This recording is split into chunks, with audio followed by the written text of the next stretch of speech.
At eto naman mga kapatid, gising na at tawagin na ang buong barkada dahil makikisaya at makikisayaw si Laila. Kasama ang Zoom Barkada South ng Marikina. Laila, tapos na ba kayong mag-stretching dyan bago sumayaw? Ay, ito! Sumasayo pa rin kami dahil Fatima! Yes! O, di ba? Bongga-bongga lang!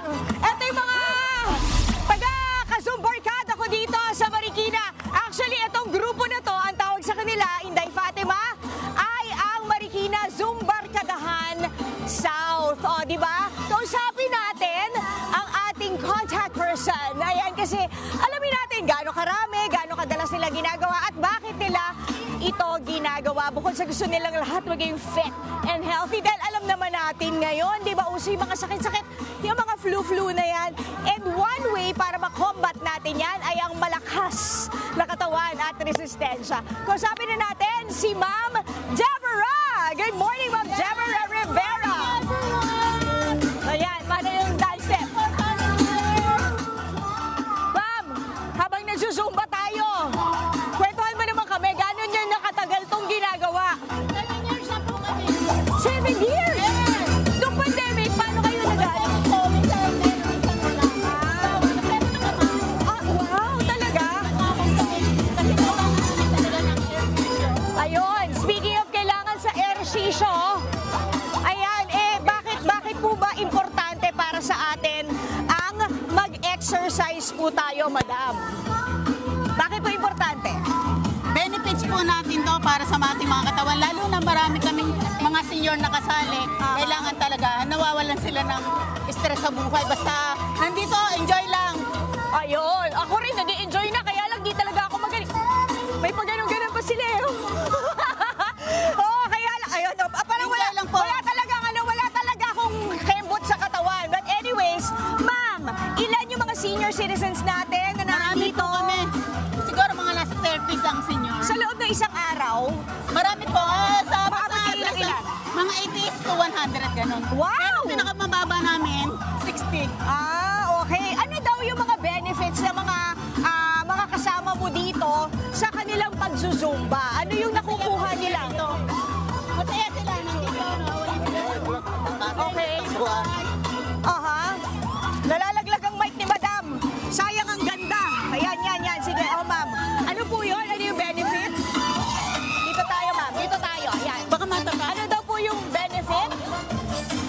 Marami po rito kasi yung mga matatanda, syempre minsan mga ano na rin sila, na-stress sa buhay.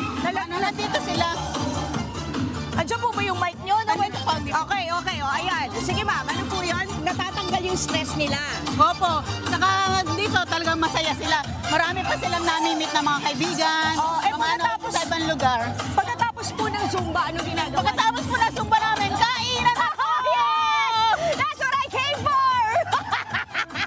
Ma'am, tanong!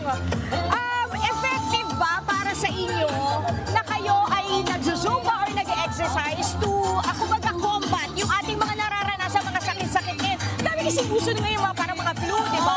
Opo. Kaya lang, okay lang po sa kanila kasi nasa pag-iingat lang din po naman. Sinasabihan ko sila kung ano sila, mag-ingat din sila sa sarili nila. Hindi po kailangan na andito may sakit sila, may sipot. Tingigil muna. Pero pag kaya, okay lang. Ayan. At saka, importante na bukod sa exercise, healthy din ang kinakain. Tama mo ba? Opo. Ayun. Saka yung mga kinakain healthy rin. Okay, ma'am. Ma'am Deborah, I'm so feeling this. Okay. Question, madam. Pwede po ba kaming makizumba kahit hindi kami taga Marikina? Opo. Pwede po kayo mag-join dito. 6 to 7 a.m. Monday to Friday po kami rito. Lahat po welcome. Lahat welcome. Oh, Yes. di ba? Para mas marami pa. Yung ating mga magsusuka dito. Thank you so much, Ma'am Deborah. Ayan ang saya naman dito. Itutuloy ko na. Concentrate Inday pag nagdadaldal. Tapos nagsusubay talaga. Gusto ko rin. Woo! Yung mga. Woo! Hey! Dapat may sigaw pala. Okay, balik sa inyo sa studio. Nakakaingit naman, parang gusto ko na din mag-zumba dito sa studio. Kaya naman maraming salamat. La la la la la la. Mga kapatid, Dimples Romana po, maging maalam at may pakialam sa mga napapanahong issue at headlines. Mag-follow na po at subscribe na sa social media pages ng News 5.